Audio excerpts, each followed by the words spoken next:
ठाकुर श्री बाके बिहारी जी मंदिर high powered management committee की नवम बैठक लक्ष्मण शहीद स्मारक भवन में संपन्न हुई। बैठक की अध्यक्षता न्यायमूर्ति सेवानिवृत्त उच्च न्यायालय इलाहाबाद अशोक कुमार ने की। बैठक में मंदिर के सुचारू संचालन, संरचनात्मक मजबूती, सुरक्षा व्यवस्था, दर्शन प्रबंधन और संपत्ति व्यवस्थाओं सहित कई महत्वपूर्ण एजेंडों पर विचार विमर्श किया गया। बैठक में मुख्य रूप से मंदिर प्रांगण में खाली अर्ध निर्मित स्थल की अनियमितताओं की जाँच रिपोर्ट, IIT रुड़की द्वारा दी गई संरचनात्मक प्रगति रिपोर्ट, प्रमुख बैंकों की CSR मत से रेलिंग स्थापना, क्यू मैनेजमेंट और ऑनलाइन दर्शन बुकिंग की सुविधा, ई रिक्शा व्यवस्थित करने हेतु यातायात अधिकारियों के साथ विचार विमर्श और मंदिर के ऑडिट कार्यों की प्रगति रिपोर्ट पर चर्चा हुई। इसके अलावा मंदिर कार्यालय के अभिलेख सुरक्षित रखने, सिक्योरिटी स्टाफ के नववर्ष भोजन की व्यवस्था, सेवा अधिकारियों द्वारा दर्शन समय का अनुपालन, प्रांगण की सफाई व्यवस्था, राधा कुंड और अन्य मंदिरों के जीर्णोद्धार कार्य, पानी आपूर्ति, संपत्तियों का क्रय और पुनर्व्यवस्थापन और समय पर सभी भुगतान सुनिश्चित करने के मुद्दों पर विस्तृत चर्चा हुई। बैठक में जिला एवं सत्र न्यायाधीश सेवानिवृत्त मुकेश मिश्रा, जिला एवं सत्र न्यायाधीश मथुरा विकास कुमार, कलेक्टर चंद्र प्रकाश सिंह, वरिष्ठ पुलिस अधीक्षक श्लोक कुमार, उपाध्यक्ष मथुरा वृंदावन विकास प्राधिकरण श्याम बहादुर सिंह, भारतीय पुरातत्व सर्वेक्षण की अधीक्षण पुरातत्वविद डॉक्टर स्मिता S कुमार और मंदिर के राजभोग और शयन समूह के गोस्वामीगण उपस्थित रहे। बैठक के दौरान सभी मुद्दों पर सर्वसम्मति से निर्णय लिया गया और मंदिर के सुचारू संचालन और श्रद्धालुओं की सुविधा के लिए कार्य योजना को अंतिम रूप दिया गया।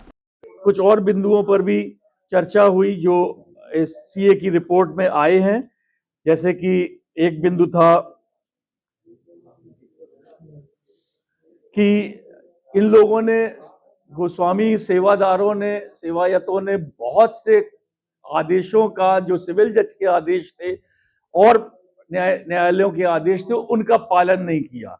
उनका पालन न करने के कारण उनके ऊपर पेनल्टी लगी, अर्थदंड लगा, जिसका आप लोग अनुमान नहीं लगा सकते हैं। इसका पूरा रिकॉर्ड है। ये 5,84,00,00,000 रुपए से अधिक ये अर्थदंड लगा है ये गोस्वामियों के विरुद्ध। ये अभी तक इसका भुगतान नहीं हुआ है। अब इसका संज्ञान लिया गया है। अब इस पर प्रशासन के द्वारा समुचित विधिक कार्रवाई सुनिश्चित की जाएगी। ये पिछले कई वर्षों से है, मेरा ख्याल 1-2 दशक से चला आ रहा है और उससे ज्यादा। अब ये लोग अपने, देखिए ये क्या हो रहा था यहाँ पर, ये चल रहा था प्रक्रिया कि साहब गोस्वामी लोगों को, बच्चों को पढ़ाई के लिए पैसा मंदिर से जा रहा था, पढ़ाई का पैसा भी मंदिर से ही जा रहा था, भगवान का पैसा, उनके विधवा पेंशन, बुजुर्ग पेंशन, ये सब दी जा रही थी। और ये वो कार्यकाल है जिस समय इन गोस्वामी बंधुओं द्वारा इस मंदिर के प्रबंधन का अपना पूरा कब्जा किया गया 2013 से 2016-17 के बीच। ये सारे विवरण इस रिपोर्ट में है। अभी तो ये प्राथमिक रिपोर्ट है, विस्तृत रिपोर्ट शीघ्र ही आएगी, उस पर हम लोग फिर पुनः चर्चा करेंगे और इस रिपोर्ट का भी अध्ययन करेंगे। जो कुछ भी उन्होंने दिया है, इसमें लाखों लाख रुपए सिक्योरिटी पे खर्च हो रहा है, एकदम से शूट अप हो गया। एक साल में मान लीजिए 1 करोड़, दूसरे साल में 2 करोड़। तो ये पूछा गया कि भाई क्या है, तो पता ये चला कि साहब निधि वन में भी जो सिक्योरिटी है उसका पैसा भी बिहारी जी टेम्पल के ही फंड से जाता है।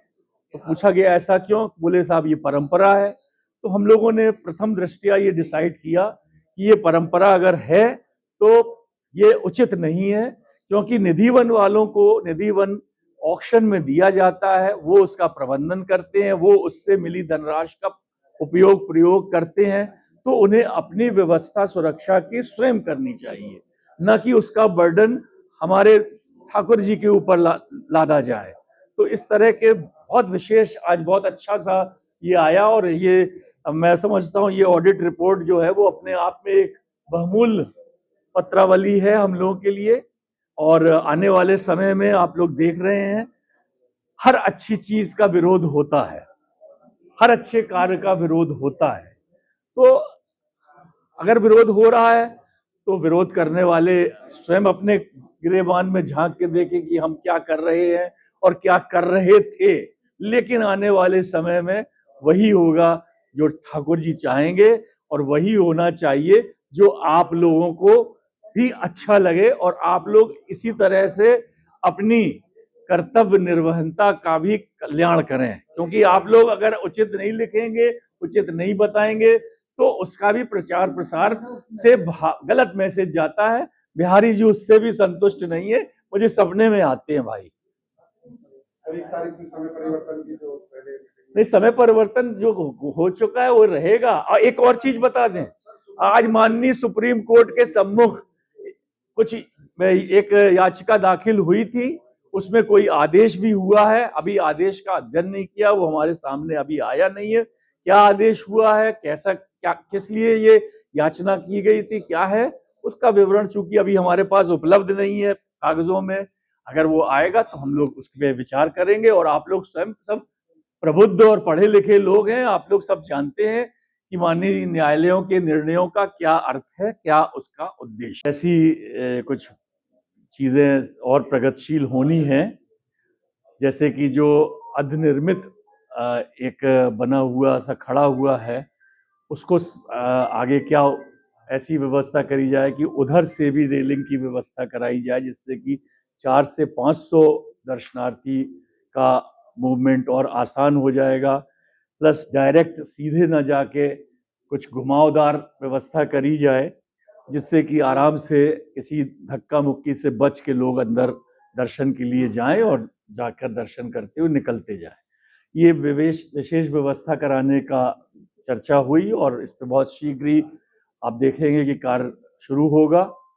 लेकिन चूंकि एक नया प्रकरण ये आया कि कुछ और बृहद स्तर पर इसे अनुमानित किया जाए कि क्या उसकी कॉस्ट आएगी, कैसे और अच्छी व्यवस्था होगी, तो थोड़ा सा उसमें अभी जो रेलिंग वाला सिस्टम है उसमें थोड़ा विलंब हो सकता है। लेकिन ये निश्चित है कि वो रेलिंग का कार्य बहुत शीघ्र ही शुरू हो जाएगा। बाकी और विषयों पर भी चर्चा हुई। कुछ भूमि बताई गई कि 90 से 100 बीघा भूमि कोटा जिले में राजस्थान में बिहारी जी के नाम की है। उसके लिए हमारे एडीएम को आदेशित किया गया कि वो एक ऑफिसर्स का ग्रुप बनाए और वहां पर उसको जाकर मूल्यांकन करें, कहाँ है, वहाँ के प्रशासनिक अधिकारियों से समन्वय बनाते हुए उस पर कार्रवाई करें। इसके साथ साथ जो भोजन भगवान का प्रसाद की व्यवस्था जो चल रही थी, उसमें देखिए बहुत लंबा खर्चा आ रहा था, करीब 6.5-7 लाख रुपए प्रति माह। तो वास्तव में अगर आप देखें, भगवान का प्रसाद और भगवान के पैसे से बन रहा था, ये बड़ी विचित्र बात है। भगवान का प्रसाद भगवान ही अपने लिए बनवा रहे हैं, जबकि बनवाना उनके सेवक को चाहिए। तो अब इस तरह से व्यवस्था करी जा रही है और बहुत शीघ्र शुरू की जाएगी कि 8 बार भगवान का भोग लगता है, सुबह से रात्रि तक, शयन तक। हर समय के भोग का विवरण बनेगा और उसमें कोई ना कोई भगवान का सेवक और उनका जो इतने लोग यहाँ आते, आप जानते हैं कितना भगवान का बड़ा यहाँ रूप है, तो वो सेवादार जो हैं वो उसकी सेवा अपने जो उनके दर्शनार्थी आते हैं, उनके जो सेवार्थी आते हैं, उनके माध्यम से सुनिश्चित की जाएगी। जो पैसा वास्तव में भगवान के लिए काम आएगा, उल्टा जो जा रहा था वो सीधा कर दिया गया। आज के इस निर्णय लिया गया और 1 जनवरी से इसे लागू भी किया जाएगा। उसका निर्धारित किया जाएगा कि सुबह के भोग का कितना, दोपहर के भोग का, शाम के भोग का, शयन के भोग का, दिन के भोग, वो 8 भोग का विवरण दिया है गोस्वामी बंधुओं ने, उस तरह से किया जाएगा। ये एक बड़ा निर्णय है। इसमें हमें देखिए, अगर 1 लाख रुपए भी रोज मिलेगा भगवान के नाम से इस उसमें मद में, तो सोचिए आप जो हम खर्च कर रहे थे 6-7 लाख रुपए प्रति माह, उसके एवज में हमें 30 लाख रुपए महीना मिलने लगा। ये एक बहुत बड़ा अच्छा काम है, आप लोग भी समझ रहे हैं इसका क्या अर्थ है। कुछ और बिंदुओं पर भी चर्चाएं हुई। सेवा पूजा में जो इन्होंने समय पर नहीं खोलने का कार्य किया है, उसके बारे में भी पहले का रिकॉर्ड आया। जो हम लोगों ने ऑडिटर नियुक्त किया, उसने अपनी जो आज ऑडिट रिपोर्ट दी, वो बड़ी आंख खोलने वाली थी कि बहुत से चीज़ों पर मदों का दुरुपयोग सा प्रथम दृष्टया लगता है कि उस पैसे का बहुत विकट रूप से दुरुपयोग किया गया है। उनका उल्लेख उसने अपनी इस ऑडिट रिपोर्ट में किया है। ये देखिए, ये एक ऑडिट रिपोर्ट है जो सीए ने अपनी दी है आज। इसमें कई बिंदुओं पर उसने विस्तार से चर्चाएं की हैं। हम लोगों ने उन बिंदुओं पर डिस्कशन किया, अध्ययन किया और उन बिंदुओं पर ये पाया कि 16-17 से लेकर और 18-19 तक भगवान के भोग पे कोई खर्च नहीं हुआ। भोग लग रहा है, कोई खर्च नहीं हो रहा है। और कोविड के पीरियड में 5 गुना खर्च हुआ, जबकि कोई नहीं आ रहा। और एक चीज और देखी गई, आप लोग भी इसके साक्षी हैं, कि बांके बिहारी मंदिर में किसी भी दर्शनार्थी को शायद ही कोई भोग प्रसाद मिलता हो जो गोस्वामी बंधु देते हों। मुझे तो नहीं मिला, पता नहीं आप लोगों की क्या अपनी वो राय है। मांगने पे मिलना कोई मिलना नहीं होता है, ठीक है ना। तो प्रसाद हर मंदिर में जब चढ़ता है तो दर्शनार्थी को, श्रद्धालु को मिलना चाहिए। अब जो नई व्यवस्था होगी कि भोग प्रसाद लगेगा, तो जो भोग प्रसाद का सेवादार होगा उसे मिलेगा, उसके बंधु बांधव को मिलेगा, और लोगों को मिलेगा। अभी तक जो प्रसाद चढ़ता था वो 10 गोस्वामियों के घर चला जाता था। तो ये प्रथा बड़ी अजीब थी। ये कोई अगर प्रथा चली आ रही थी तो मैं समझता हूँ, हम कमेटी के सारे मेंबर लोग समझते हैं कि ये प्रथा अनुचित थी। देखिए, आज कुल मिला के 21 बिंदुओं पर चर्चा हुई और बिंदुवार विस्तार से चर्चा के बाद कुछ बिंदुओं पर अंतिम रूप से जो पहले की कमेटी की मीटिंग में हम लोगों ने निर्णय लिए थे उनका अनुपालन न होना भी पाया गया। उसके लिए संबंधित पक्षकारों को ये कहा गया कि वो पूर्व के जो भी निर्णय लिए गए हैं और सभी की सहमति से निर्णय लिए गए हैं, उन पर हर दशा में अनुपालन सुनिश्चित कराएं। और स्ट्रीमिंग के बारे में बात हुई थी, पहले भी स्ट्रीमिंग के लिए एक एजेंसी को दायित्व दिया गया है। उन्होंने अपना प्रस्ताव दिया, फ्री ऑफ कॉस्ट स्ट्रीमिंग करेंगे वो। उनको निर्देश दिए गए कि वो अपने द्वारा जो स्ट्रीमिंग की व्यवस्था है, उन्होंने 2 माह के अंदर उसके लिए व्यवस्था करने के लिए सहमति व्यक्त की। हम लोगों ने उनसे कहा कि यथासंभव उसको आप हर हाल में किसी भी तरह से 15 फरवरी तक सुनिश्चित कर दीजिए, और 2 माह लगभग हो जाएगा।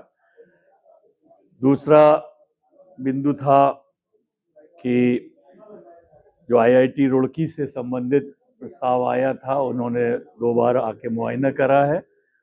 उनकी रिपोर्ट का प्रतीक्षा है, लेकिन उनकी रिपोर्ट से कोई विशेष महत्व नहीं पड़ता है। तो ये जो अंदर रेलिंग की व्यवस्था करनी है, उससे संबंधित जो वेंडर हैं वो आए थे, उन्होंने अपने सामान को दिखाया, अच्छा उनका पूरा वो प्रतीत हुआ गया। अभी उसका उल्लेख किया था दिनेश गोस्वामी जी ने कि आज देर से लगाया गया है। हाँ, अब वो देरी का कारण क्या था ये नहीं पता चला है। आप भी देखिए, हम लोग 5 बजे से बैठे हैं और 8:30 बज गया है। तो अब बहुत सारी चीजें हैं जिस पे वार्ता होगी। हलवाई का पेमेंट का आदेश हो चुका है, अब उस तक न पहुंचा हुए किसी कारणवश कोई थोड़ी सी टेक्निकलिटी होती। आप भी सीमेंट खरीद के लाते हो तो भुगतान कभी 2 दिन बाद हो पाता है, तो इसमें क्या हो गया ऐसा? कोई ऐसा अत्याचार तो नहीं हो गया हलवाई पे? और हलवाई थोड़ी ना कभी भूखा रहा है। कोई हलवाई भूखा देखा है? हर हलवाई 100 किलो का मिलेगा आपको। चलिए, बांके बिहारी जी की जय। अरे आपको बताया कि उसका विस्तारीकरण करा जाएगा, उसका और नया प्रारूप बनवाया जाएगा, वो सब चर्चा होगी।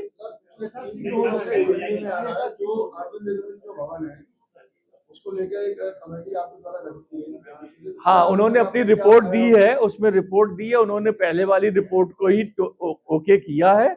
अब एक ये बनाया जा रहा है कि उसको भी नया रूप बनाया जाए, उसका एस्टिमेट कराएंगे, कितने का उसमें खर्चा आएगा, कौन संस्था बनाएगा, ये सब प्रारूप शुरुआत करी है आज उसकी।